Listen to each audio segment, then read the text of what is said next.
never look in your own industry for inspiration. God, look, it's the worst thing to do. It is the worst thing to do. And even if you get obsessed with what other people are doing, I mean, to this end, somebody challenged me on this recently. Somebody set up a group chat on LinkedIn with some speakers who were sort of saying, what do we do? The industry's gone. Mm-hmm. The arse has fallen out of our industry. What are we going to do?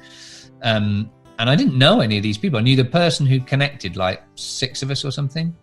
And I said, look, cards on the table. I don't know any of these people, and I don't hang around with or really have any friends. I've two friends in the speaking industry. A couple of people I know to call.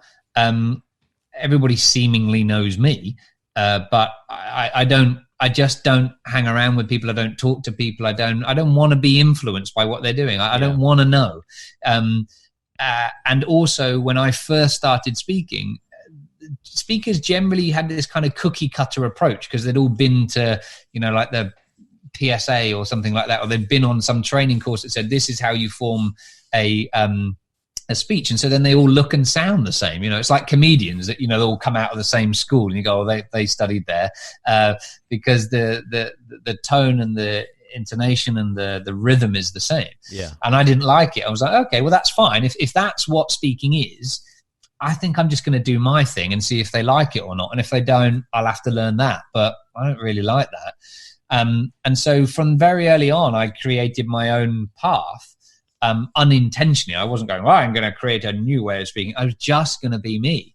And it seems to have served me very well. So on this LinkedIn chat, I was saying, I don't know any of you. I don't generally hang around with other people. And I hate what you're wearing. Yes, absolutely. Sorry. But I think the people in 1890 have got a lot to share. So one of the guys pushed back and said, why haven't, why don't you hang around with other speakers, or why don't you have I'm interested to hear your reason for that. And I thought that was, it's quite an interesting point. The same goes for what you were saying about magic as well. Now, the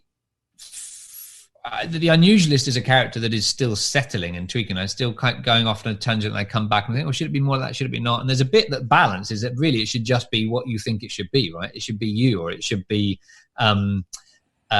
wherever you naturally perform, right? Yeah. If you have to force something, it possibly isn't going to be right. Sometimes that's wrong, of course, and you'll know that as a director, that sometimes actually being forced to do something can be a great thing. Yeah. But often you've got to find the balance first, I think, and say, okay, just tweak, go up a bit with that. That's a great bit, and then it will kind of tip you, go, it's a new balance. But the point I was going to make was that I sincerely believe that if you look at all great magic performers, and this may translate in dance or music or elsewhere, I don't know. But I sincerely believe that all the great magic performers do not focus on magic. The magic is an ancillary thing, because the problem with magic inherently is I know how it's done and you don't. So there's immediately an assumption, disconnect problem. Maybe a disconnect, a problem with the balance, in that I'm more intelligent than you are, but I'm not going to tell you. I'm going to withhold that information, so you will remain less intelligent than me. So that you've got that immediately. The setup is that, right? Yeah. So without anything else, it remains that. It remains, ta-da, look what I did, and I know how it's done and you don't. Whereas if you look at all of the great magicians as performers, it's about something more. Now, as an audience member, you might not know what that something is, and it might not be articulated. In my case, it's entertainment. We're all going to come together and we're going to have fun, and I'm going to show you some stuff. Interestingly, I do no mind reading anymore. It is all magic. I've gone full circle. Right. I don't know why that is, but it feels right for the character.